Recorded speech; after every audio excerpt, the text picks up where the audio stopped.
Okay, hello everybody and welcome. This is the Next Wave webinar about should portfolio company board seats go to CVCs or to business units? And we have some outstanding speakers that we're going to hear from. My name is Lee Sessions and I'm going to moderate this discussion.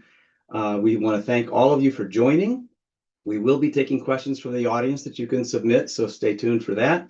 What we're going to do is I'll introduce a panel that will be joining us in just a few minutes, but we are pleased to have three experts in the field who have diverse and somewhat aligned perspectives, but we'll have a great opportunity to enjoy hearing from each of them.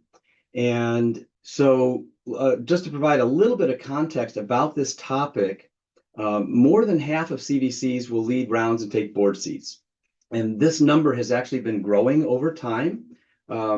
We now see that 92% of CVCs look for some form of board representation. And this is up from 62% over a year ago and 58% the year before that. So we see that many take both board and observer seats, and only 8% are not represented in the boardroom.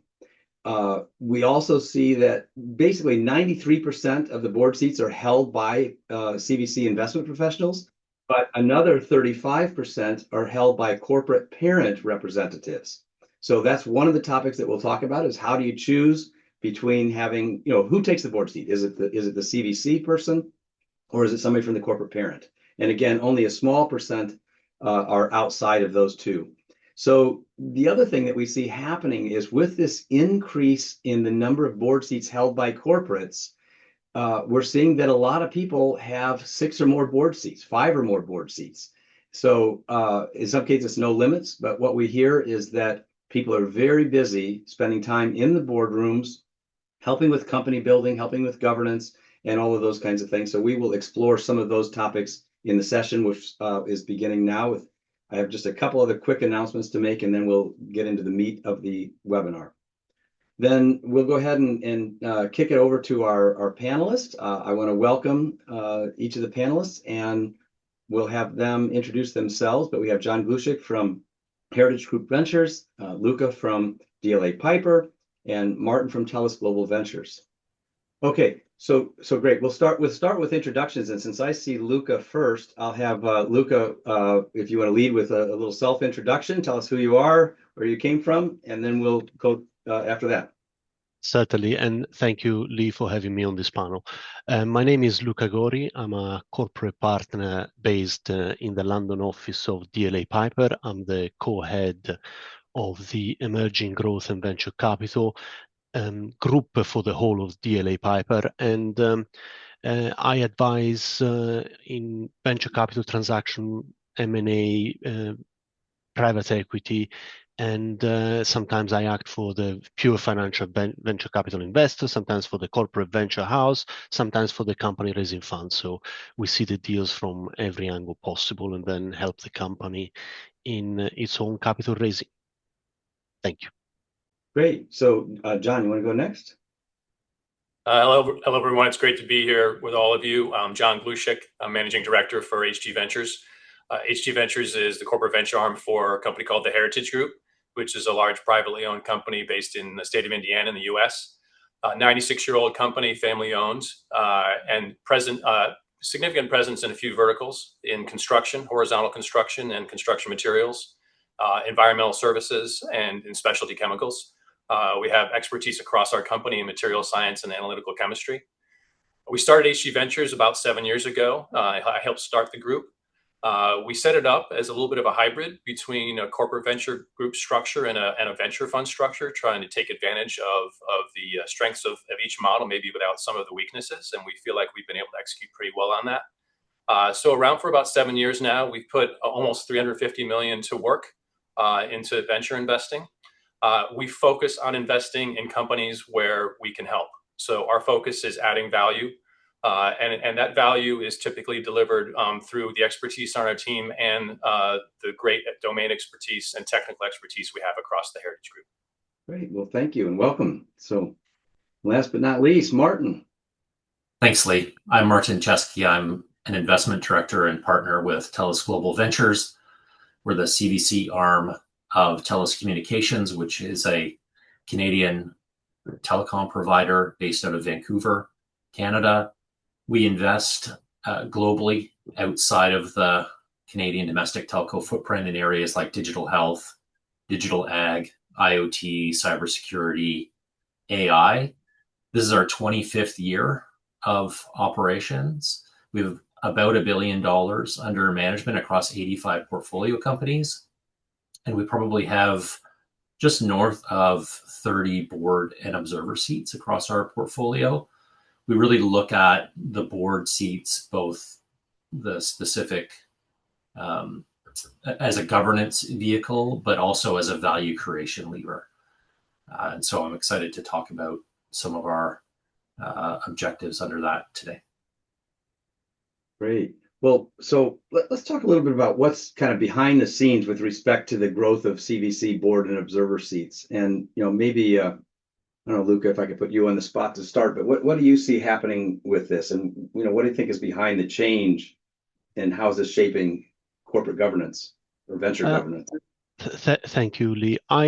In my experience, corporate ventures houses have always wanted to have some kind of representation on the board, because they're not solely interested in the financial return, but at times they're interested in how the company does things and whether they can learn something. So they've always asked for it. It's just that I think there's more acceptance now from the portfolio companies, and more understanding of the value that a corporate venture can actually bring to the table.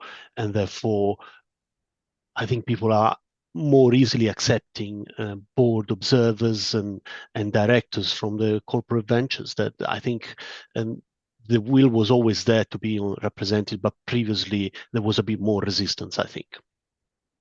Any observations, John or Martin? Yeah, I think I'll just jump in. I think there's probably three reasons that I see. The first is that the venture programs have matured. So a number of us have been in the game for a significant amount of time and kind of moved up from the seed potentially into the growth stage. So I think we've got better insights into how we operate. The second is, unlike the kind of 2018, 2019, where it was mostly about cash infusion, investors are really looking for collaborative partners. And so having a strategic on board is a good complement to that. And then I think the last thing is just the founders have seen, due to the growth in CVC units, the value of them in terms of building their operations and establishing a more collaborative structure has really helped others, adopt a more pro CVC board member profile. Yeah, that's great. Okay.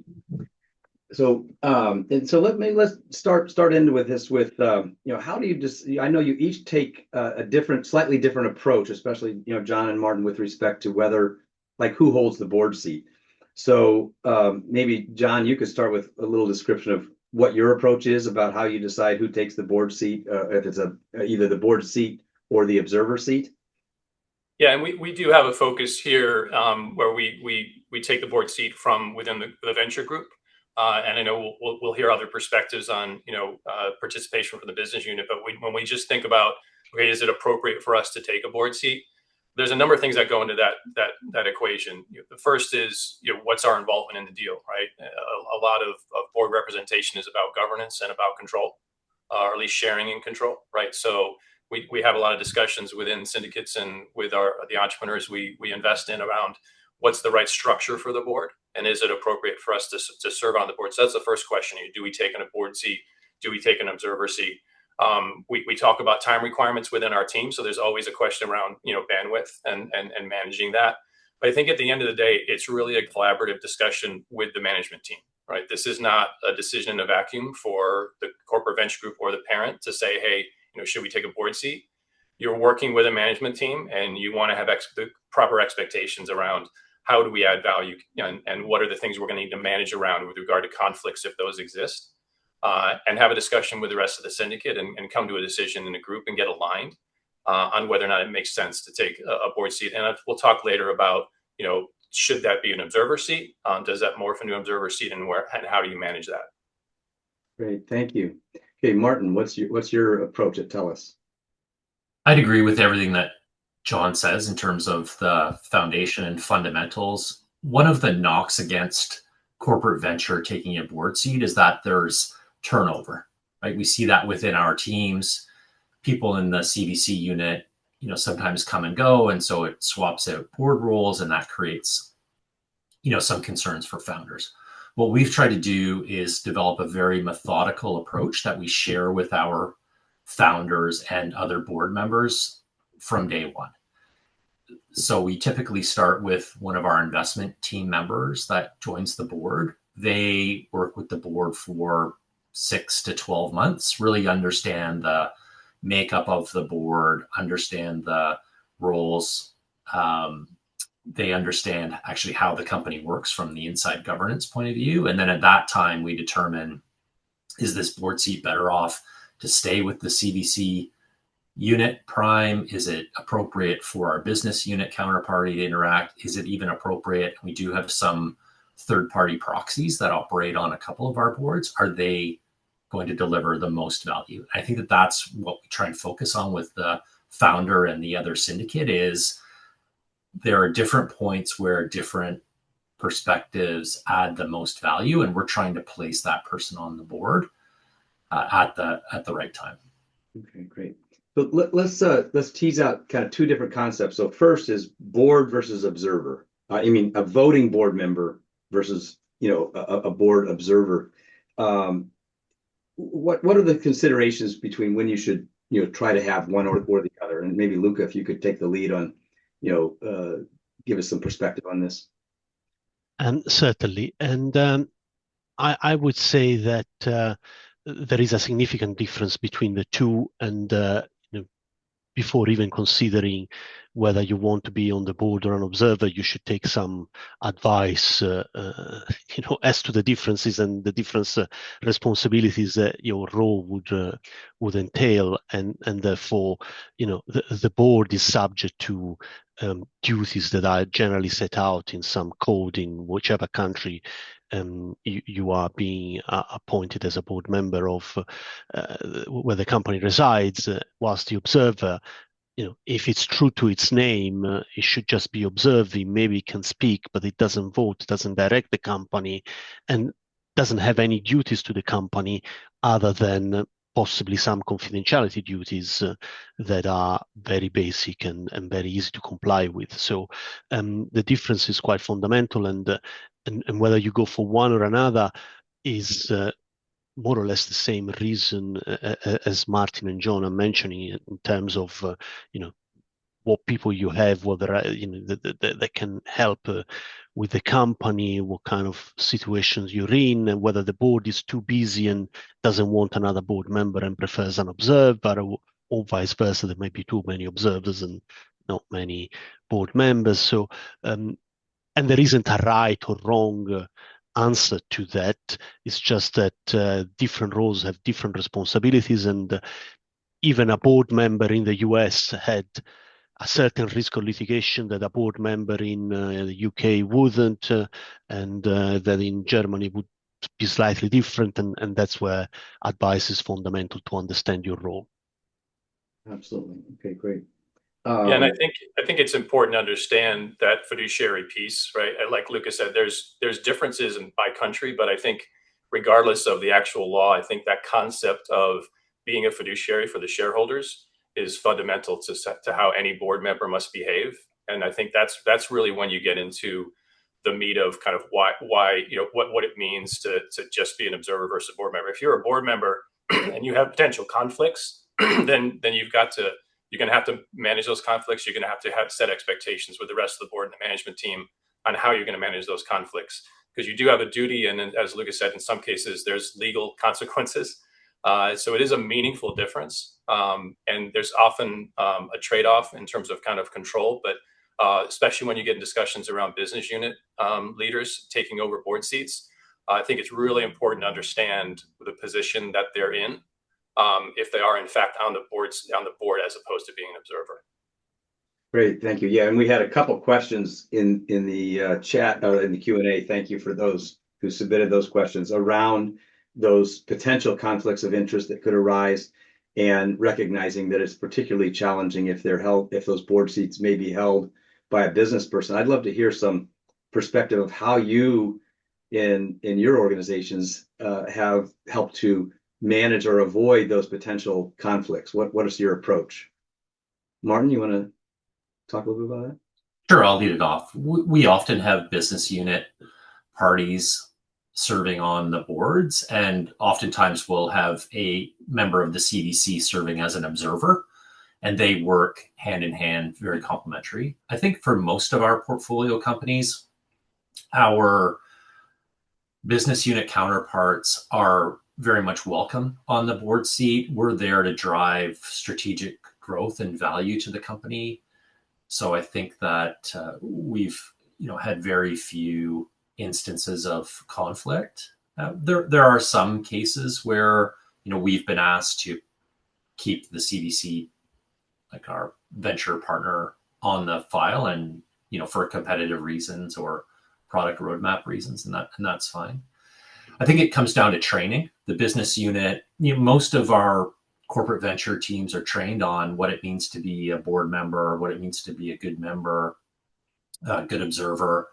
The business units potentially less so. So I would encourage everyone to have some sort of training program so that you can identify what the roles and responsibilities are, especially at the business unit level, how they should interact, how they should create that barrier between their fiduciary responsibilities to the company, but also the business unit. And then what we do is we also run an internal training program that says, okay, you understand how to operate as a board member in a general sense. Now, for our particular sense, these are the things that you need to be aware of, etc. In addition to that, we do things like we don't issue statements to our business unit counterparts without the approval of the company. Like, we don't issue product roadmaps. We don't discuss that. So we have very curated conversations we're very transparent with our portfolio companies about what they're comfortable sharing, what they're not comfortable sharing. And I think you need to build that level of respect with the portfolio company, that you will keep their confidential information confidential. Yeah, that's great. Thank you for mentioning that, Martin. And I would be remiss if I didn't mention that the GCV Institute established a multi-day board member and observer course last year to deal with that full range of issues. And we will be offering that course 4 times this year. And so absolutely, training is really fundamental, as well as the processes. I'd like to pick up on something else that you talked about. Is maybe the question is, in what situations is it probably better to have a business unit executive in the board seat versus a CVC professional? We invest as their strategic partner. And so we're trying to go to market together. We invest in areas that we can expand outside of our core products and services, tertiary to, items that we already have in market. We're looking at global expansion. And so we really go to market together. And so having a business unit counterparty on that board really fulfills that mandate.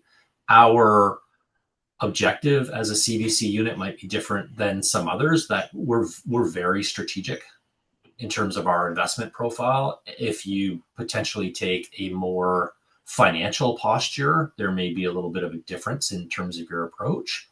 But we go into these investments, articulating to the founder how we are going to build our businesses together, and having a business unit party as a board member that can help, refine and shape the product roadmap and the go-to-market. They see that as tremendous value, and that's why we're on the cap table. So again, in the majority of cases, we're seen as a value-add partner to the investment syndicate. That's great. And maybe, Luca, if you could just add a little bit in terms of a little flavor on kind of other potential conflicts to avoid. Martin described a best case scenario where they're going to market together, but when people are doing these things, what are the types of issues that investors should be aware of that can emerge? I can give you some examples, and they certainly won't be exhaustive. And the training that Lee mentioned is designed to help you recognize the situation when you are in a conflict, because there isn't an exhaustive list of situations that you can just learn and be certain that you covered. So, but the thing that John mentioned about fiduciary duties and how, as a board member, you owe 100% of your fiduciary duty to that company, means that when you are employed by the corporate venture, you may also have duties to your corporates. And whilst there is no conflict, all is well. But there are situations where something that is in the benefit of the portfolio company may not be for the benefit of the corporate venture that appointed you.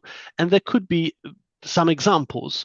So, when the company is going through a refinancing and the corporate venture is the only one putting the money in with some very advantageous preference or return in a new class of shares, when the company is in difficult situation for its own financing and is on the verge of going bankrupt, and the corporate venture is the biggest creditor.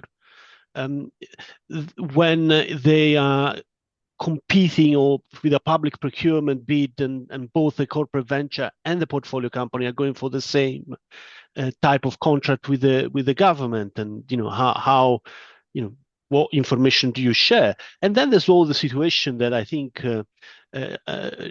John and Martin mentioned, was what about if you are a big company and have a dominant market position? What kind of information can you share as a director of the portfolio company with the company that doesn't breach some kind of cartel principles that may be relevant in that country? So it's very difficult, and the very strange thing is that if you cannot go from a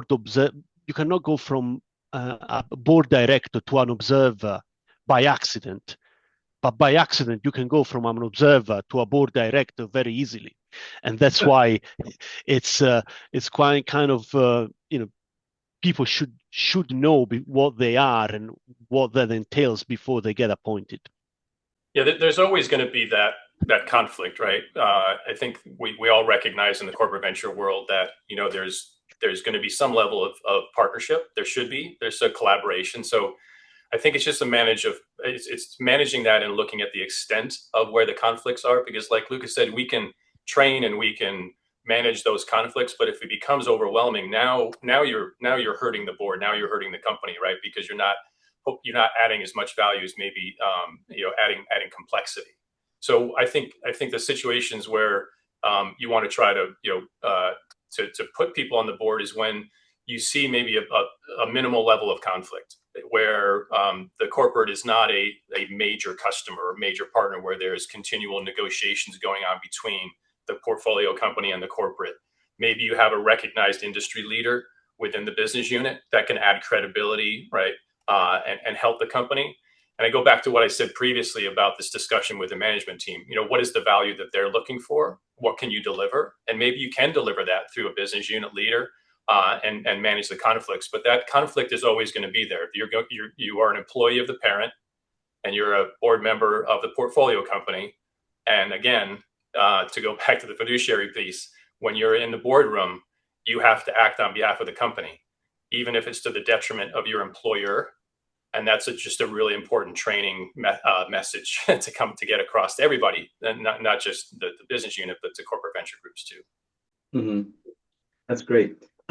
So I think we've addressed some of the fiduciary things. I'd like to hear a little bit also about just your views on how do you add value as a board observer. What are the things that you've put in place to ensure that your portfolio companies are really getting the bang for their buck out of more than just their investment capital? But and I say even as an observer, I mean you don't have to be a board member that votes with the fiduciary responsibilities to add that value. But I'd like to just hear a little bit about what are the things that each of you do that or that you see that really have the most impact for startup companies?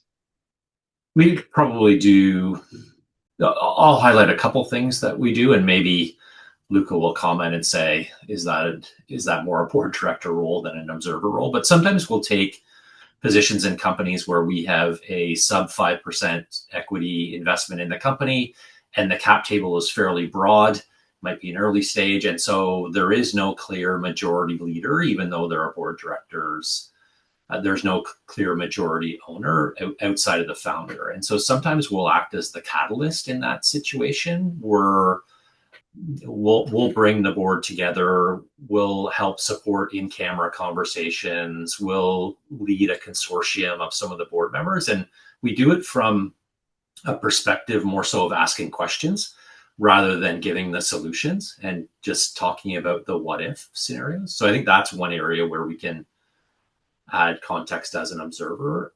And then the other area is you're the trusted advisor of some of the board members. And so there are a number of activities that may come out of a respective board meeting. We need to look for new fundraising. We need to work on a CEO search, and we can leverage our broader network then to help the board members in those particular tasks while not being a voting board member. So kind of look at it as a trusted advisor as well. I think and we're very active in terms of our participation, both as board members and observers. So I think you just need to understand what role it is that you want to play, what role the syndicate is expecting you to play, what role the founder is expecting. But I would encourage that you take a more active participatory role rather than a true, I'm just going to attend the meeting, take the information, and not help kind of move the company forward. So I think everyone has the ability to help support the company in terms of its growth. And in return, you're going to realize the value from that. Great. Anybody want to add to anything to that or counterpoints? Yeah, it's central to our philosophy I mentioned previously, Lee, that we invest in companies where we can help. So we're always thinking about that. A good part of our team and resources is dedicated to always thinking about how we can use the expertise that we have and experience within our parent company and within our team to help these companies. And that can be done in a lot of different ways. To Martin's point, you can do it as an advisor on the board or not on the board. I think we want to be careful about how we kind of put those two together. You don't have to be on the board to add value. Or a lot of the board activity is around governance, right? Like I said, and reporting functions and representing shareholders as a fiduciary. But you can add plenty of value in other ways, and we're always looking to do that. And in some ways, it's easier when you're not on the board to do that because you don't have the conflicts to manage. But the value-added piece is something that I agree with Martin. It's something we should always be thinking about because it's the basis for a great partnership, and we set expectations up front with our entrepreneurs about how we're going to help them grow. That's great. That's great. So can I just add one more thing? I think it's also, just to follow on what John said there, I think it's also important, in addition to the formalized training that you have both outside formal through potentially GCV as well as your own internal, this is how we think about our approach to operating on boards. We take a very collaborative approach across our board seats, and we'll discuss those in our partners meetings. We'll do downloads of here's what happened at the board meeting at a high level. Here's the challenges that they're facing. You really need to learn from others, and it will be a journey. And I think that even as you get newer members of your team joining, it's important for them to understand how they can also operate on boards. And it's hard to know what you don't know. And so by sharing that confidentially in a forum within your team will help your broader team be better, as well as educate those younger members of your team to kind of come up the curve on their learning as well. So I appreciate that, and I understand it. There's a little bit of a dance there, though, in terms of how do you ensure that like the investment professional has sufficient access to information to manage the investment if it's the business unit on the board and they, in their board role, may not be able to share, information because of their fiduciary responsibilities. So how do you kind of set up the you want to promote the learning, but not you want to respect the confidentiality of the different parties. So the easy case is when we have a board and observer seat. The less simple case is the one that you mentioned where there is a board member. The easiest solution to that is you can have that discussion with the investment syndicate and the company and just say, look, this is what we're trying to achieve. In order to provide the best value, I need to share some information with my venture counterpart. Is that okay? We found in the large majority of the cases, they'll say yes, right? They actually want to have help to grow and scale. Where it may not be okay, I think you can talk in terms of themes.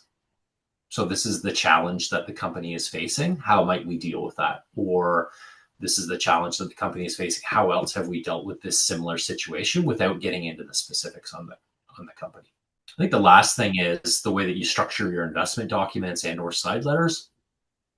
The venture arm shouldn't be totally cut out of the loop in terms of getting financial statements, getting details on board decks, et cetera. So while we may not be sitting on the board as the voting board member, we definitely get all the board material, we get financial statements. So we're very well educated. And then we'll have the conversation with that respective board director as their advisor. And we'll do a pre-meeting before the board, and then we'll do a post-meeting download after the board meeting to understand and kind of create the connective tissue there. Yeah, and maybe Luca, if you could comment a little bit about kind of board members' responsibilities versus shareholder rights and kind of other things related to governance to keep in the mix around this. So indeed, and Martin, I agree completely with what Martin said, and the kind of transparency helps a lot from a legal point of view, and recording that transparency later helps with defending a certain position, or whether you're a director, whether you complied with the fiduciary duties. And unfortunately, people look at things with the benefit of hindsight, whilst when you are on the board, you make decisions in real time and not with the benefit of hindsight. So keeping a record of everything that happens on the board, the minutes, and what information you share, what information you decide not to share is important. And there is indeed sometimes we say in the UK that a director owes its duty to the company, and that the company is not necessarily its shareholders. And if you are also appointed by a corporate, then of course everybody there knows you're representing also the corporate, but under the law you owe all of your duties to the company, the portfolio company.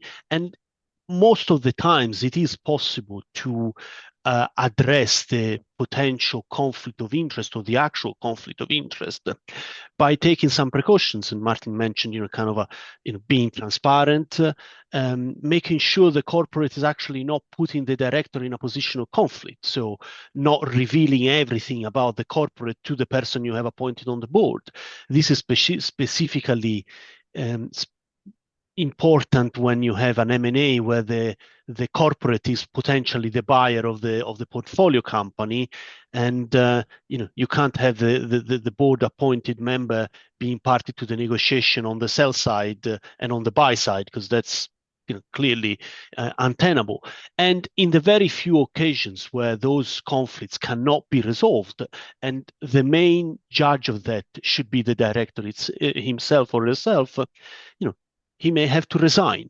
And that solves the problem going forward, because once you've resigned, you're not responsible for what the company does shortly thereafter, but it doesn't cure what you've done in the past. So resigning in a difficult situation doesn't mean you're off the hook for what you've done in the past. So it's something that has to be navigated every time, but the advice is available. You will have a counsel that reports to the company, which every board member should feel free to contact. You will have both John and Martin mentioned the training from the corporate and the corporate's counsel that you can speak to to discuss what the position and what the precautions should be. And sometimes it's sufficient to abstain from a vote, to abstain from a discussion. Some other times you'll have to resign. That's the situation. I have also seen the other way where the corporate, decides to sack the board member, and the board member gets hired fully by the company because that works for everybody. And it's a sacking in name, but that's a possibility. Yeah, I think. Well, I think this concept of transparency also feeds into process and structure, right? So it's important to understand that conflicts need to be managed through a process, right? With regards to both information flow and decision making. I often hear, some people say, well, we all have good intentions. We're all going to do the right thing. Just trust us. Good intentions are not enough. Just to be clear. Luke can take you through the consequences of going down that path, but having a structure and process in place is critical to make sure that those conflicts are managed very intentionally. And sometimes you just have to be very clear with other board members if you have an issue, to bring it up. You actually have a duty as a board member to bring it up if you believe there's a conflict anywhere within the team, even if it might hurt someone's feelings. That when you say, okay, you're conflicted, you need to leave the room. That it's the right thing to do, and you actually will get in trouble if you don't in some situations. So managing the conflict is key. And then if it gets to the point where you have that much going on with regard to recusal, or like Lucas said, with resigning, then you have to start asking yourself a question: is that worth it, right? Because now you're starting to affect the stability of the board as a team, and the entrepreneurs and the CEOs. I think pay a lot of attention to this, right? They want the dynamic of the team to be productive, to be collaborative. You get to know each other. You develop trusted relationships within the board. That helps you work together effectively, get through challenges and issues and decision making effectively. And if there's turnover, or if there's too many people kind of leaving the room frequently, you're starting to impact the ability to really add value and help the entrepreneurs. Excellent. Okay, we have another question from the audience about your thoughts regarding taking roles in board committees. Any thoughts or experience with finance, audit, compensation, governance? Sometimes there's special committees. Have you gotten involved in any subcommittees of the board? For us, sometimes the boards aren't of significant size, and the subcommittee would be a subcommittee of one. So that's probably a yes. We have some of our larger investments where there are subcommittees, and we will number one, understand what the requirements are from the company with respect to that. So it may be audit committee, it may be an HR or compensation committee, and then we'll try and put the right party on it to support that. So for example, we had a board seat where there was a requirement for an audit committee member. And so rather than one of our venture partners taking the board seat, we actually put one of our VP of finance for TELUS on that particular board seat. We're a $20 billion publicly traded corporation. We understand what control procedures need to be in place. And so we were able to help that company rapidly and efficiently scale their finance function as a result of that person being on the board and being part of the finance and audit committee. And that's part of the role that we agreed with both the company as well as the investments syndicate that we would help support. Excellent. Great example. Okay. I guess, another thing to think about here is how do you, maybe it's managing this turnover you talked about. Like, I think Martin said early on, sometimes it happens where you do have, a revolving door of people and looking at the company. How do you view, like, managing that continuity that you're talking about, John, that you want to achieve for your portfolio company when you have a large portfolio, when you have a lot of, perhaps new people on your team? And how do you, look at, like, I think you talked about, Martin, a good example of kind of tapping as proxy board members or people that, maybe, extending your bench, if you will. But, I'm just kind of looking at this big picture for each of you that have a fairly large portfolio and trying to manage it in a way that you do the least harm for the portfolio companies. John? So turnover generally is not a good thing, right? I mean, I guess we can all agree probably that having people coming in and out of the board is something that it's not great for the team, and certainly I think from the CEO's perspective, they'd likely tell you they want to avoid that. But there's also kind of this issue of kind of bandwidth within the corporate venture group or the business unit. So there's some things that are out of your control that if someone's role changes within the business unit, if someone's role changes within the corporate venture, sometimes you've got to handle that. But in general, you want to try to avoid it. We believe that that relationship that's developed between board members, and especially between the board member or observer and the CEO, is just a critical part of being a trusted partner. We can talk about all the other ways that we add value, but at the end of the day, it's about being able to work really well together. So we try to avoid that, even within our team as it relates to, how a board seat might transition, even within the corporate venture group from one person to another. We're very, very careful about that to make sure that there's ideally already a relationship established in other ways between the person who's stepping in. And then the last thing I'll mention is something that Luca talked about on the fiduciary side. All board members have a fiduciary duty of care. And what that means is you have a duty to know what's going on. Like you have a duty to know what's happening in the company, all the details. You can't just rely on what you hear from the team. You have to ask questions. You have to look for information and get information that allows you to properly do your job and make decisions as a shareholder. And when you have that kind of turnover, that puts that duty at risk, right? Because now you don't have that history.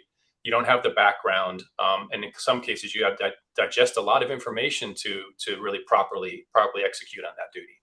And maybe Luca can talk some more about that. I agree with what John mentioned, and I think there's sometimes to guarantee continuity, people appoint the same person on multiple boards of portfolio companies, but that also has its own risks, because what John said about the need of the board member to inform themselves about the company.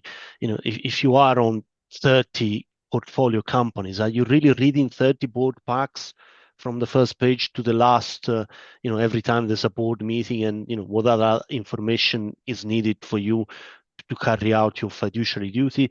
So those questions have been probed in courts of laws when people were asked, you are on 30 board of 30 companies, how many hours do you dedicate every day to each company? And that's a difficult answer to give if you really haven't been doing much. And with that, you lose all of the benefits of being a board member, but you still keep all of the potential liabilities of having breached your duties. So it really isn't a great outcome for the person who is appointed on the board. And therefore, one needs to look hard and long and see, am I really contributing to this company? Am I, carrying out my duties? And, it doesn't mean that you have to be involved in every aspect of the company's business, because not everybody can do that. And if you are a lawyer, you might be expert on risks, but might not know much about business continuity or finance, and then therefore you should carry out your fiduciary duties according to your skills. That's all I'm trying to convey. Well, I think, Luca, what both of you talked about in terms of, how do you manage the bandwidth and the continuity? There's a great question in the Q&A about, your view on inviting junior members to the board, which of course has good learnings for them, but might be frowned upon by the board or the company. And, I know there's a kind of a meme that when you invest with a premier firm, you think you're going to have the general partner, from the investing organization sitting on your board, and it turns out they're going to send, a relatively junior unknown person to the board meetings. Is that a good thing or a bad thing? And I think, I'd love to hear your thoughts on how do you manage that in terms of who gets to or has to go to the board meetings? Anything, John? I see you smiling there. Yeah, well, I mean, look, at the end of the day, we're serving these companies, right? We want to make sure we're adding value and certainly not doing any kind of bait and switch for these companies. But the reality is, we have teams that are growing, right? We have junior investment professionals that are becoming senior investment professionals. We put them into observer positions, right, initially. I think one of the questions had to do with taking maybe a board seat and an observer seat. That's a great way for a junior investment professional not only to learn and to hopefully become a better board member when they become a board member, but it also establishes a way for them to establish a relationship with the company. And I mentioned before that this concept of having a relationship with board members, with CEOs, that can provide a nice on-ramp for a junior investment professional to transition from an observer to a board seat in an existing company. But the other thing I'd caution is that you never want to have too many people kind of at the table, right? And that can be a problem as not even with small boards where you have a large number of observers, that can be detrimental, right? You have too many voices in the room. You have to be careful that it starts influencing decision making. So our view, at least within HG Ventures, is that observers observe. That often is not the case for observers, especially when that observer maybe does not have a representative from their organization on the board seat. And that sometimes creates an issue in terms of managing the boards. But I think that's a great way to manage that transition. Certainly right off the bat, installing someone unexpectedly onto a board. I've seen it happen. You should do everything you can to avoid that, right? Set expectations during the process as you're getting to know a company and the CEO. Make sure it's clear on what's going to happen. But at the end of the day, look, when we assign board seats, right? When you look at investment documents or side letters, like Martin said, and you talk about who gets rights to the board seat, it's extremely rare that it would say John Glushik has a right to this board seat. It'll be HG Ventures or the Heritage Group having a right to the board seat, right? Because we cannot be in a position where we're fixed on one person, because at the end of the day, we may not control what the bandwidth looks like from our perspective. Got it. Yeah, that's perfect. Thank you. Okay. Luca, did you want to jump in there? I see you. Well, I wanted to say that there isn't really a type of people, and luckily we're moving toward diversity as well in terms of what people get onto boards. But it really is and from what I see, and I'm never one who decides who goes on to a board, but I sometimes come across founders that are in their 20s, and you can put a 30-year-old junior from any corporates, and they'll think that's a senior person. And sometimes you have founders that are in their 50s, and you can't put a 25-year-old out of university from a corporate. So it really is that. But I also see that a lot of clients kind of introduce people by going for dinners with the board and the new person to see if there's a good fit, and what John said about not jumping a new person at the last minute or unexpectedly is common courtesy, I would say, before being good corporate governance.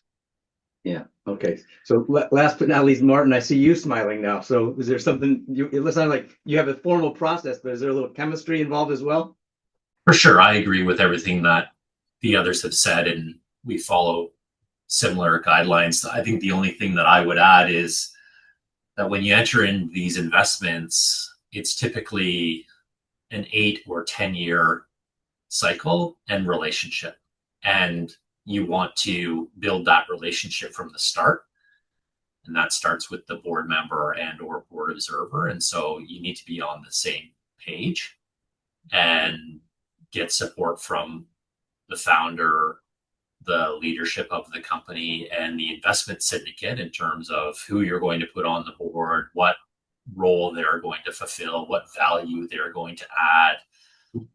And that largely dictates that relationship over the next extended period of time.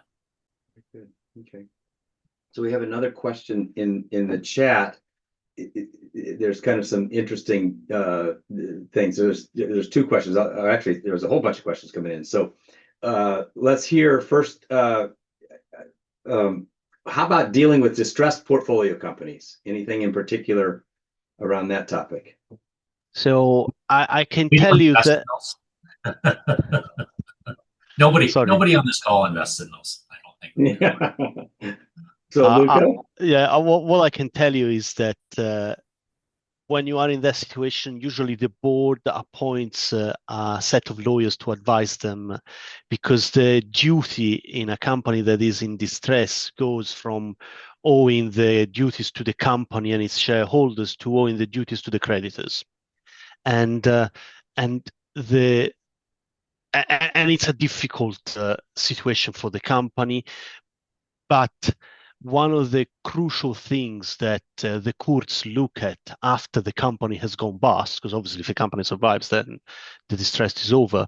But if the company goes bust, the court looks at what record of the decisions have been kept. And if the board is not keeping any record, that's a sign that the court looks upon it very badly. If the company is in distress and you resign, as I said, as a board member, probably protects you from the decisions that are made after you left, but it doesn't help what happened and what the decisions, and it doesn't exonerate you from the liability for the decisions that were made and put the company into distress.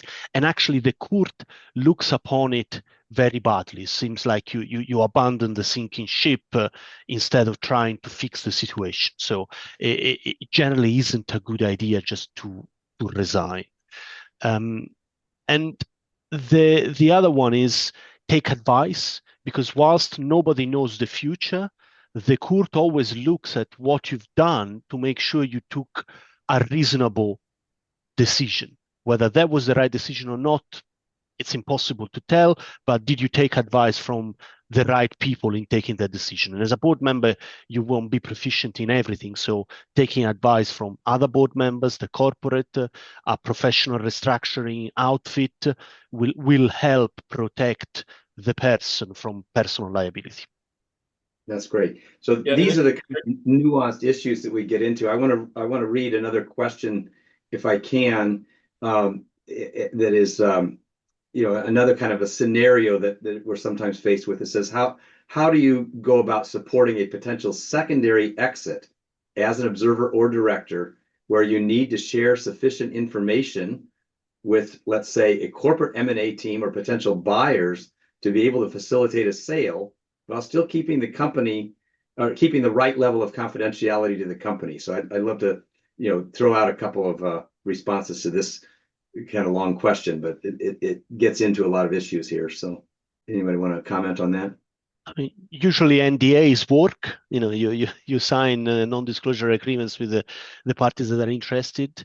I think, if I remember correctly, John, you have a clause on your side letter that says that the company will provide information for potential investors. I thought that, maybe I remember wrongly, but investors negotiate exactly that type of access right in that situation, and obviously the company needs to balance the interest of facilitating a secondary and not revealing too much to a shareholder, to a potential shareholder, if the potential shareholder then doesn't become the shareholder, because then you've disseminated information that was valuable to the company. Yeah, we don't really participate. Secondaries is not part of our strategy. So we don't have specific information around secondaries. There's certainly information rights, right, that we want to have access to. But let's first be clear that the concept of a secondary in an investment in a long-term partnership, like Martin mentioned, over many years, the concept of like preparing for, and in some cases with some corporate venture groups actually having secondaries as a strategy. Let me just go on record that saying I don't think that's a great strategy, right? I think you won't find many CEOs that say, "Oh, great, one of my shareholders is looking to sell their shares." Now, how do you navigate that situation if you do come across that as a strategic and you need to get out? Then it's tricky, because that information flow, you can't be hurting the company, and if they're not in a primary fundraising activity and they're not disseminating information broadly, then my question would be, what's in it for them? What's in it for the company to start sharing this extra information with this third party that you're trying to sell to? Ideally, the secondary would happen within the shareholder base, right? And I would go there first, so that you don't have to manage that confidentiality issue. But my main advice would be to avoid secondaries. Yeah. Okay. So this is great, and we're coming close to the end of our time. I'm going to just ask one more question that brings up an interesting situation. Is does the CVC put in place backup plans for individuals to step in for a director or observer who is not able to participate in a board meeting? Well, Luca can comment on that. From a fiduciary point of view, you cannot have someone just step in and suddenly become a board member. Yeah, that's pretty much right, unless the articles have an alternate process, but it's very, very rare for startup companies and portfolio companies. In public boards, you see that, but not in. Yeah, but at the same time, I think it makes sense to have someone step in as an observer potentially, right? So to maintain the continuity of the relationship and make sure that as a corporate, you're still plugged in and mainly plugged in so that you can look for ways to add value. Yeah. It's great. Let me just add there. I think that some of these scenarios, that scenario would be governed by bylaws. And again, we need to respect the specific jurisdictions. Sharing of company confidentiality, confidential information, sharing information between the business unit and like company confidential information between the investment professional and the business unit. Most/all of those are governed by laws and legal agreements. And so maybe the solution for a number of these questions is the CVC unit needs to get legal advice on the boundaries and or the guidelines for which they need to follow and operate. And they can use those to both protect themselves as well as inform their parent co in terms of the boundaries under which they need to operate, because it does expose the company as well as the individual to legal liability if they're not followed. And so, I would encourage the group here where you're uncertain is to get that separate legal advice via your corporate counsel, via someone like DLA Piper to advise you to help set those boundaries under which you can operate. And then you can present those to both your business unit, your corporate leadership, et cetera, and say, this is what we're being advised under, risk management process for both the individual, but also we don't want to expose the corporation to unnecessary liability. Yeah, well, that's great. So we have reached the end of our time. I'm going to thank our panelists and do a quick wrap up. I appreciate how you brought out many of the nuances on these situations. And as is so often the case, the answer is it kind of depends, but you've shared great experiences, which is very helpful. And I think you certainly made the case for having good legal representation, good training programs, and good policies and procedures that are appropriate for you, your units. So thank you, John and Luca and Martin. We really appreciate it. We will see the rest of you in the audience at the next Wave webinar about venture clienting next month on April 22nd. Hope to see you there. And just as a quick reminder, we have a number of courses coming up. I mentioned the board members and observers courses, which we have both live online and in person. The next course where you can see Luca again live online is April 20th to 22nd. It's over 3 mornings or 3 afternoons. Great opportunity. And we hope to see you at other courses that we offer through the GCV Institute. Feel free to reach out to me or my colleagues on the GCV Institute webpage for any of those courses, investment programs, landing the value of corporate venturing, and so on.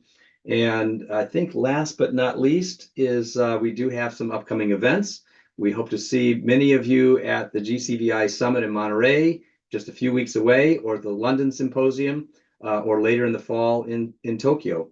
So with that, I think it's time to give it a wrap. We appreciate your help and participation, and we look forward to seeing you in the community.